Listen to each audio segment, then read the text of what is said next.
Hello and welcome to Living a Culture of Life podcast by Human Life International. I'm your host, Colleen, and I'm joined today by Mark Bradford. Welcome. Thank you. It's great to have you on today. And we're going to be talking about a really important topic today, Down syndrome. And obviously today is World Down Syndrome Day, 321 because of the 321st chromosomes. And in today's day and age, a lot of children with Down syndrome who are prenatally diagnosed with Down syndrome are aborted. And so one way that we can help foster a culture of life is by helping make sure that people with Down syndrome and other intellectual disabilities are involved in our communities. And that's what we're going to be really talking about today. Get the official phrase right. You're the Word on Fire's fellow for persons with intellectual and developmental disabilities. Mark, so can you just explain, explain what that is? Sure. Yeah, it's kind of confusing to a lot of people because for some people it seems strange that Word on Fire should be interested in intellectual and developmental disabilities. And people have asked me kind of quizzically, what's Word on Fire doing in that area? Mm-hmm. But within Word on Fire, which is a rapidly growing ministry, there's something called the Word on Fire Institute. And the Word on Fire Institute is sort of the more intellectual academic side of Word on Fire. Okay. In terms of having fellows and professors within the Institute that work in different areas. Father Steve Grunow, who is the CEO of Word on Fire, was involved in a group home or something with individuals that had intellectual disabilities several years ago before he was ordained a priest, and was so moved by the experience he never forgot it and wanted to have some presence of Word on Fire, some voice of Word on Fire involved in the conversations around intellectual and developmental disability in two different ways. First, to uphold the church's pro-life position. You mentioned the threat of prenatal diagnosis and abortion, which is certainly a real one. Mm-hmm. And then the other is to work toward a place of better belonging for individuals with intellectual and developmental disabilities in the church by developing resources, providing advocacy, supporting individuals and parishes, whatever we can do. And that's an ever-evolving conversation within my fellowship, is how we can be most effective across the country in helping parishes understand the importance of not just including, but really welcoming and creating a place of belonging for people with intellectual and developmental disabilities in the parishes. That's fantastic. And obviously we'll dive into that a little bit more later in this podcast, but can we just start? You have a son with Down syndrome, I believe. So can you just tell our audience a little bit about him and what life has been like with him? Yeah, so that's Thomas Agustin. He's our sixth child, and he's our first boy. We had five girls and thought we would forever have only X chromosomes in our house. And then along comes Thomas. And my wife had her midterm ultrasound about 20 weeks or so, came home, mascara streaming down her cheeks and in tears. And I was in a panic what had happened. And after having five girls, she came in. I said, "What's the matter? What's the matter?" And she said, "Oh, I've just seen the face of our son. I've just seen the face of our son." She was so happy to have seen that we were going to have a boy after having all these girls. And then she said, "Oh, and the doctor said there was a little marker that he could possibly have something Down syndrome or whatever. But I've just seen the face of our son." She was so excited about that. So Thomas was born on July 13th, Friday the 13th, 2001, and spent 11 days in the hospital in the neonatal intensive care unit, needing oxygen, and with neonatologist really puzzling over what it was exactly that he had going on, because he had some of the markers with Down syndrome and some not. So in the end, the karyotype came back and it was confirmed that he had Down syndrome. So we brought him home and loved him, just loved him. His sisters adored him. I have some wonderful memories, we all do in our family, some wonderful memories of Thomas when he was very young, being placed on a little throne in the basement and draped with like a cape with the crown on his head, and our daughters bending down to him and proclaiming him king of all babies, And so, it's not a world we ever expected to find ourselves in, frankly. I don't think any parent really does. It can be quite a challenging thing to experience. We found ourselves sitting in genetics offices after he was first born and looking around and thinking, what's happened? Why are we here and what's going on? But life continues, and you love your child, and you grow with your child, and he's just great. He's 22 years old now. he has a job. He works with some friends that have a market cafe and works there 3 mornings a week with them and has a great life. He's loved in our parish. Yeah, And so that's Thomas. that's amazing. We loaded him up with saints. We loaded him up with all the Thomases and then Augustine of Canterbury and Agustin of Hippo. So yeah, he's well loaded with holy patrons. That's beautiful. And then what was his experience in the Catholic community, in, like, the parish? And I don't know if he was in any schools. Was he able to be involved in the community, or was it a little bit harder for someone with, like, disabilities to be involved at your parish? At our parish, we've been incredibly fortunate, and not everyone has had the same experience. Mhm, Um, had a wonderful pastor, welcomed Thomas. He would, when it came time for him around the time of a First Holy Communion, where some families are meeting situations in their parishes where they're being denied First Holy Communion for their child, which is something the church would not support. mhm. Our pastor was looking at Thomas and seeing longing in his eyes to receive the Eucharist. And he came to us and said, Mark and Denise, I think it's time that Thomas receives his First Holy Communion. So he did, and he was confirmed, and he serves at the altar, still does at 22 with the little guys up there. But he loves it, and he's kind of the gadfly of Our Lady of Lourdes Parish in West Philadelphia. He knows everyone. He has to make his rounds every Sunday at Mass and say hello to everyone, and everyone expects to see him and get his hugs and welcomes and greetings. So we've been very, very fortunate in that regard. Yeah. Well, I wanted to ask about that because I know that that was one of the things that your fellowship is addressing, is those situations, like helping parishes be able to incorporate people with Down syndrome into the community. And so I guess maybe can we just dive into that, of what are some of the experiences that other families have had, Sure. and how is this fellowship going to help with that? Yeah. Well, I mentioned one. We still hear from people who uh, who are having difficulty trying to have their child with Down syndrome or other disabilities receive their first Holy Communion. This is not, I have a personal experience with Down syndrome, so that's my point of reference, but I Mhm, always have to force myself to the broader categories of intellectual and developmental disabilities.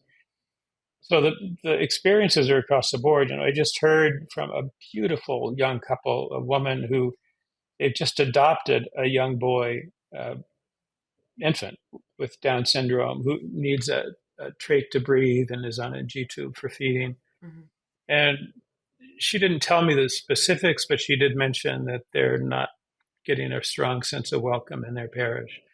Statistically, unfortunately, and these are statistics that were gathered by Eric Carter, he's a professor at Baylor University now and specializes in disabilities and has done quite a bit of research in disabilities and discovered that about a third of families leave their church and go to another one because they haven't felt welcomed in their home. And this wasn't just Catholic parishes; this mhm. was across the board, different religious denominations. But from what I hear from people who work in parish ministry, the statistics track just about the same. About a third of people leave their parish because they don't feel welcome.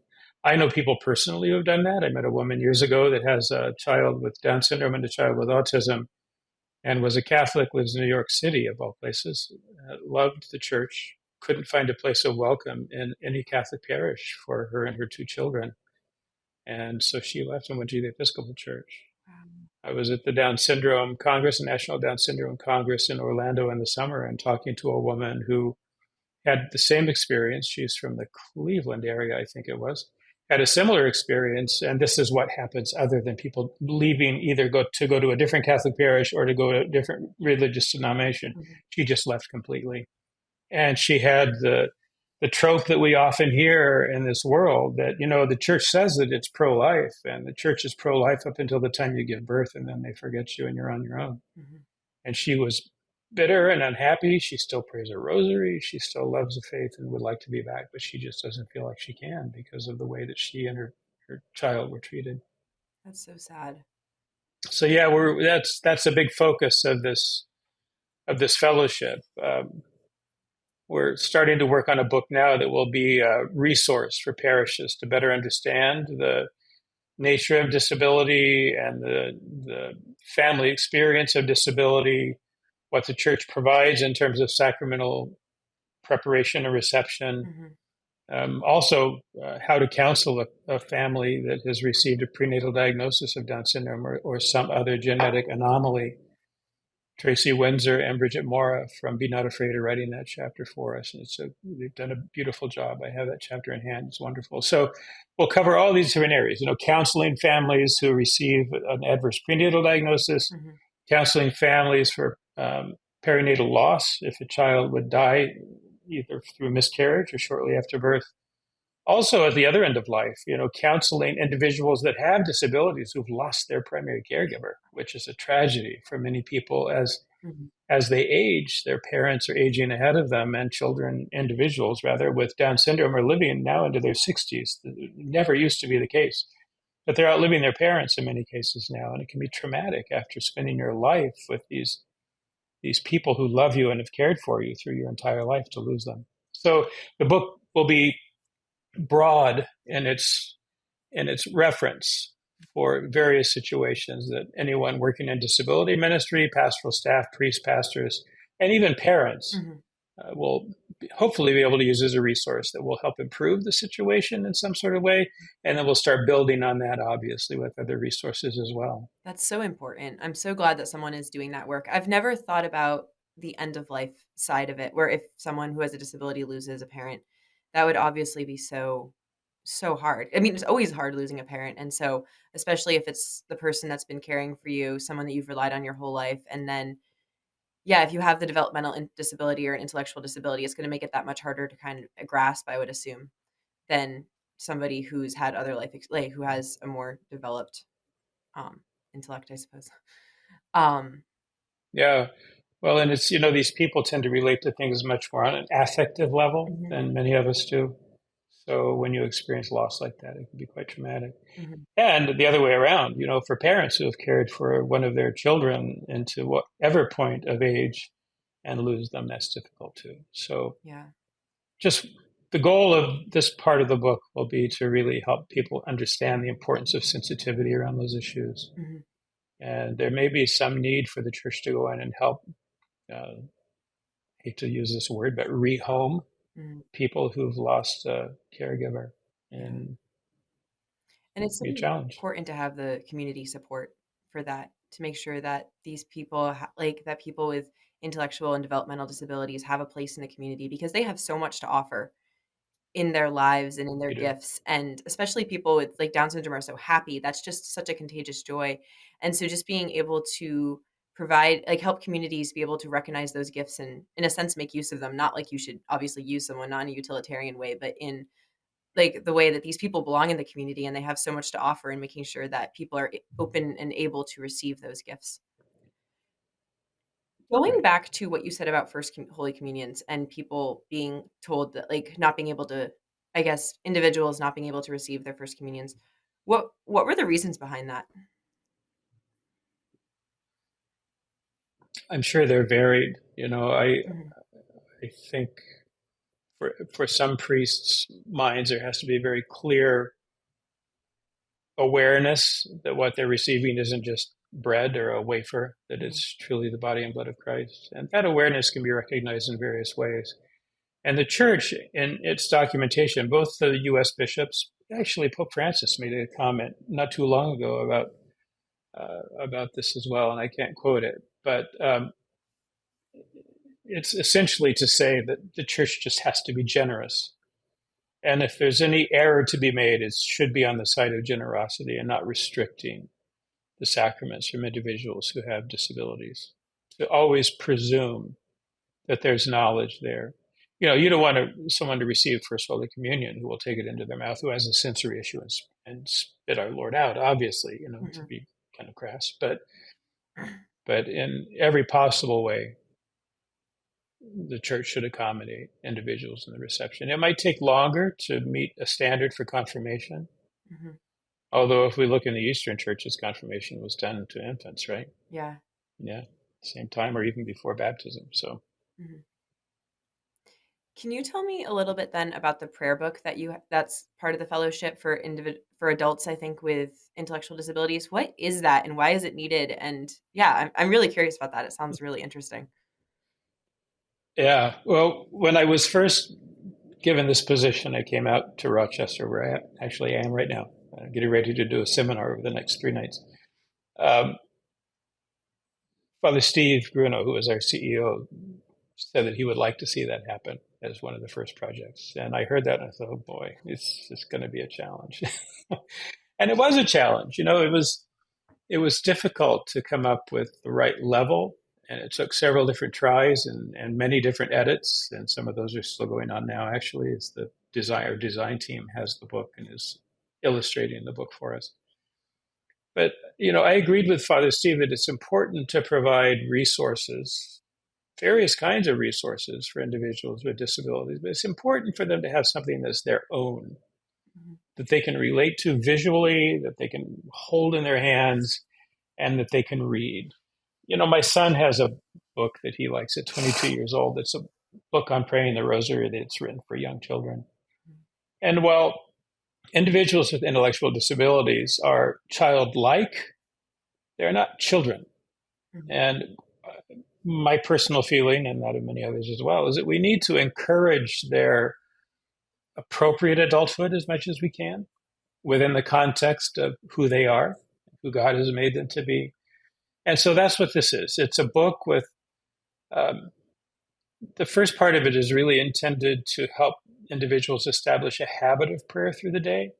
So it begins with just basic, Our Father, Hail Mary, and Glory be, and gives a morning offering, two or three different options for a morning offering and various levels of difficulty, just different prayers that someone might pray throughout the day.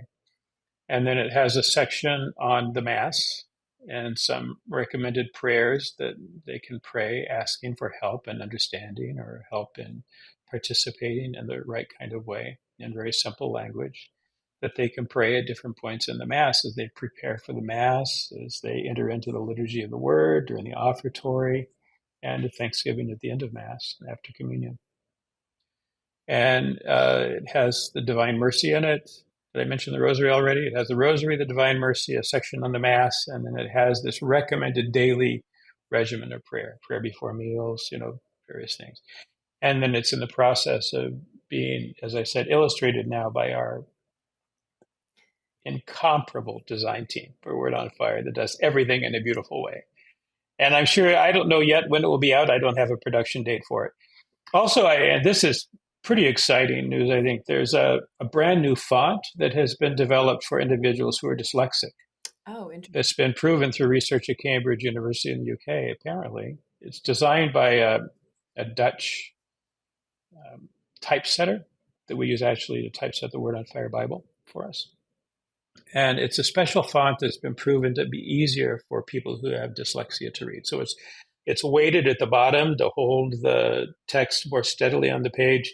And the serifs are designed in just the right kind of way to separate the letters, and the letter spacing, the line spacing is all very specifically done to make it easier and more accessible to read. So I think it should make it also easier for people who have challenges, just any sort of visual challenges in reading. And there's certainly a number of individuals who have intellectual disabilities who also have dyslexic issues as well.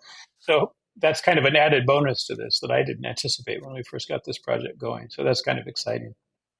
Yeah, that's amazing. I've never heard of anything being done like that before, so I'm really excited to hear that that's coming out because the individuals that I know with Down We're syndrome, pioneers. like, yeah, individuals with Down syndrome and all sorts of intellectual disabilities, like, they're so holy. They're so, like you said, they're childlike without being children in a sense, and they really model that receptivity to God's love. And so it's beautiful that they're having more resources to be able to foster that relationship with God. So, yeah, Yeah, I think it will be too. And it's done for individuals who have intellectual disabilities, but I think it will also appeal to others I'm sure it will. who may just be challenged reading, or even, as I said, for dyslexic people who have difficulty with this font reading. It should be a great resource. So I think it will have a broader appeal than just those with intellectual disabilities. Hope it does anyway. So the fellowship is going to have, you said, this book for parishes, helping them minister to people who have disabilities, and this prayer book for adults with intellectual and developmental disabilities. What's your vision for the future? Where would you like to see this go in like the coming years? Yeah, well, I've been in this position now for 13 months, I think, and it's been evolving ever since. So I meet a lot of different people around the country with this position. I talk with people around the country and hear various needs and interests. You know, this parish resource is a big deal for me personally. I have high hopes that this will get broad distribution and will help many parishes come to understand that they may need some resources and help in figuring out how to bring people in their parishes with disabilities more fully into the heart of the parish. So I'm anticipating that there'll be some further work to do there. Connecting, I love networking people who have great ideas and bringing people together. So something like that I think is important. We have within Word on Fire Institute something that we call our communities. So we have a community for people who are interested in literature. We have a community for people who are interested in writing. We have a community for people interested in theology or various topics. And we have a community now also for people who are either affected by disability as family members or just interested in the topic of disability. So I hope that that can grow over time. And I would love to see that grow into opportunities, at least regionally, for people to come together and meet one another for support. So I have a strong desire to be able to bring people together. Often people feel isolated, especially young Hmm. parents. We'll be forming a community within this community, a subgroup within this community to give support to people who have an adverse prenatal diagnosis. Um, Hmm. a subgroup in there for people who are interested in inclusive Catholic education, which I'm a huge advocate of. There are very little opportunities in Catholic schools for inclusive education. Hmm. And the public government schools, many Catholic families won't have anything to do with the public schools anymore because of the direction that public education has gone. And a lot of people like having their children in Catholic schools, but it's difficult when you have a child with learning disabilities or intellectual disabilities to find a place for that child in the Catholic school where they can learn in an inclusive classroom. Hmm. Our son Thomas was we're in the Archdiocese of Philadelphia, and our son Thomas was in a school for kids with special needs. And that was a great experience for him at the time. There was no opportunity for an inclusion program when he was that age. And at that point in time, my wife and I both considered it and thought, well, he's he seems to fit better in the community of individuals with disabilities, but he never, and he did. I don't want to in any way disparage that experience for him because it was a great offering that the church in Philadelphia provided at the time. Now there is an inclusion program that's begun in the Catholic schools in the Philadelphia Archdiocese, and if we had it to do over again, he would be in one of those inclusion programs because I see the advantage not just for the individuals with disabilities to be in those inclusion programs, but for everyone. So when we're thinking down the road, what can we do to create a place of welcoming and belonging for individuals with disabilities? Have them grow up together, right? We have them in the same classrooms. We have them know one another as friends. Hmm. And it reduces the fear and the stigma of disability in people's minds. And I think over time, we'll see the statistics, those inclusion statistics improve.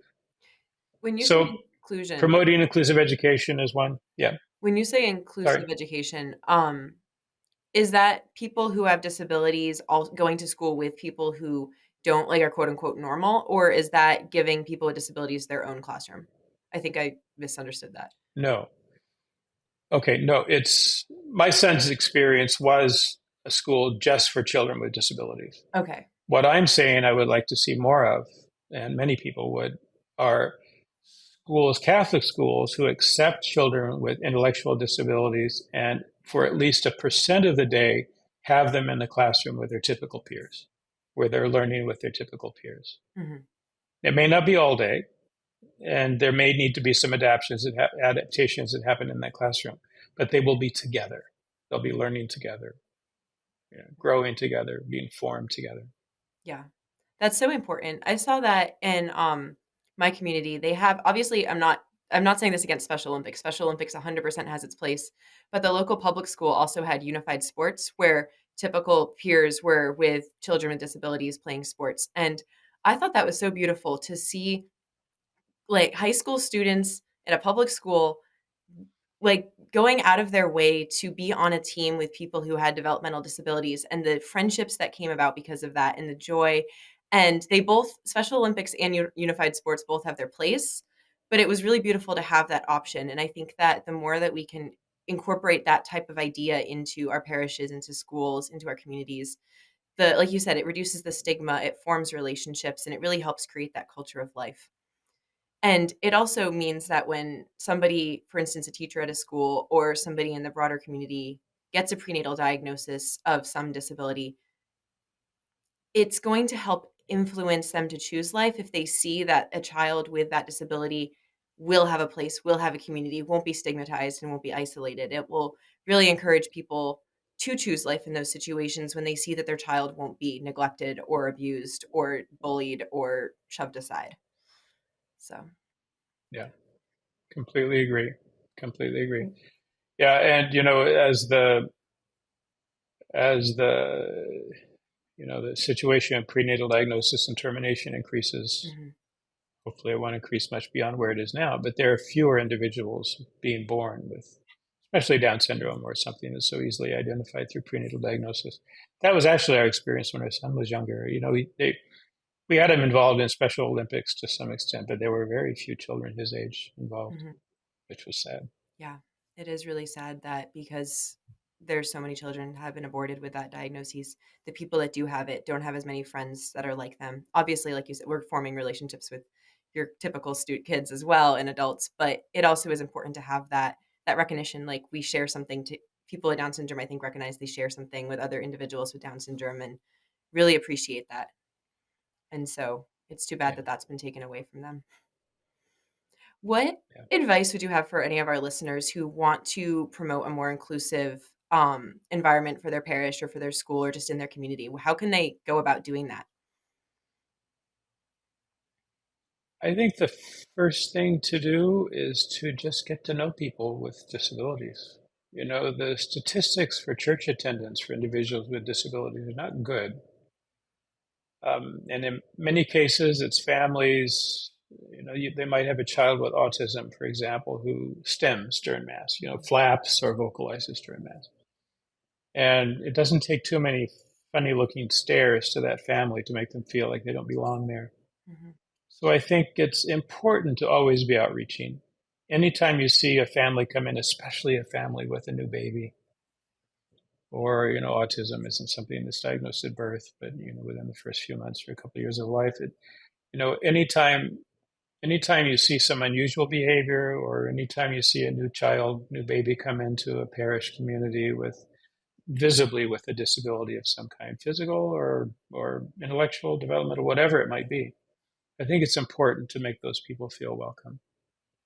And um, I don't know how many opportunities there are out there to volunteer to assist parishes and welcoming people into the parishes with intellectual or developmental disabilities. But any time that there is, often parishes don't have the resources to hire a disability coordinator or someone to work in disability ministry. And we know priests are overwhelmed these days because they're a dwindling number. So it's important for people to step forward and offer to help wherever they can. And I say the first thing you need to do is you need to start looking for people who aren't there. mhm, The statistics of the incidence or the prevalence of disability are such that for every 100 people in a parish, you should probably expect to see 2 or 3 people with some sort of intellectual or developmental disability. And if you're not seeing those in your parish, that means they're just not there. And why aren't they there? That's a big question to ask. If we really believe what we know we really believe, and that's that the church is the body of Christ, where his physical presence, where brothers and sisters join together in and through him, we come together to celebrate the love that he has for us and that brought about his sacrifice for us, that we celebrate every time we come together for Mass. And that if anyone is missing from that, the church is ailing, because no member from the body can be missing and the body be complete. So we need to do everything we can to make certain that the body of Christ is complete with all of its members under its head, Jesus Christ, and functioning together in love just as he intended for it to be. And if we're not doing that, well, all I can say is go back and read the story of the rich man and Lazarus. Go back and read, in the Gospel of Matthew, where Jesus says that whatsoever you did to the least of these, you did unto me, and the consequences of to those who don't do that. Go back and read the parable of the great banquet, where everyone seemed too busy to be involved, and Jesus went and he called everyone in and brought into the banquet those with disabilities.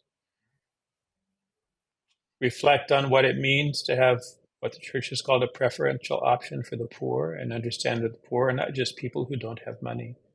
The poor are people who are suffering or marginalized or weak or dependent or disabled or whatever it might be. And realize that those people Jesus particularly loved, and he showed that love for them when he was on earth. Reflect on Jesus' words to bring the little children to me. Think about those things and ask ourselves, as sort of an examination of conscience, what we're doing to welcome people with disabilities, and not just disabilities in those contexts, anything that might come under that category of poor. People are struggling with their faith, people are struggling in their relationships, people are, you know, the list goes on and on. Yeah. It's hard for us to do, right? Yeah. Hard for us to do. There was a poll done in the UK, I think it was in 2013, on people's response to disability. 67% of the people said that they felt uncomfortable trying to talk to a person with a disability. Mm. But the good news is it wasn't because they felt repulsed by it in some kind of way. It's because they were afraid that what they said might be the wrong thing to say, that it might hurt or offend the person in some kind of way. We can fix that problem. We just have to extend a hand of welcome and realize they're people just like the rest of us. Mm-hmm. Welcome them in, embrace them, provide opportunities of service for them, either serving at the altar, helping around the parish, Mm-hmm. you know, working as serving as a greeter at the back of the church. What better greeter can you have than joyful people with intellectual disabilities at the back of the church bringing people in? Yeah. All kinds of things we can do. And a simple conversation can do so much. I was on a plane ride at one point going back to visit some family, and I ran into this young couple who had a boy, probably around, I think he was 3 or 4, who had Down syndrome. And I just started talking with them, and apparently they'd moved to the area that my family lives in during COVID, and they hadn't met anybody in that community who had Down syndrome. And I knew that there was going to be a buddy walk, which is a gathering for people who have Down syndrome, the next Saturday. And I just told them about it, and I happened to see them there, and they were getting to know other people. And it was just because of that one conversation. And I'm not taking any credit for that. I was really blessed to be in that situation, but it Yeah, made me realize how much just going out of your way and saying hi to someone and starting that conversation, what it can lead to for other people. So it's so important. really true. It And is. so Yeah. when these resources start coming out, where will people be able to find them? Word on Mhm. Fire? Okay. No, wordonfire.org is the place. Okay. And we have a bookstore and everything. I think we're selling on Amazon now too. I'm not Okay. sure. I think maybe we're only selling through our bookstore. I don't know. But Word on Fire does a great job of promotion. So if you go to Word on Fire and put your email address for anything under the sun, you will get on the list and you'll start receiving everything. So it'll be hard to miss when it comes out. Okay, perfect. And you don't know the timeline on that yet? I Okay. don't. Well, keep me updated, and I can also put it in the description once it does come out and so people can find it there. Great. Thank you so much for We'll do joining that. us today. Yeah. This has been a great Colleen, conversation. it's been fun. So, Yeah, it's been great talking with you. Thanks so much for the oh, you're opportunity. welcome. Thank you for everything you're doing. I'm so grateful that this is out there. Yeah. You too. You too. God bless your work. Thank HLI you. is a great organization. So thanks for all you do. And to all of our listeners, please like, follow, and subscribe. Check out the new ebooks we have coming out and keep on living the culture of life. God bless.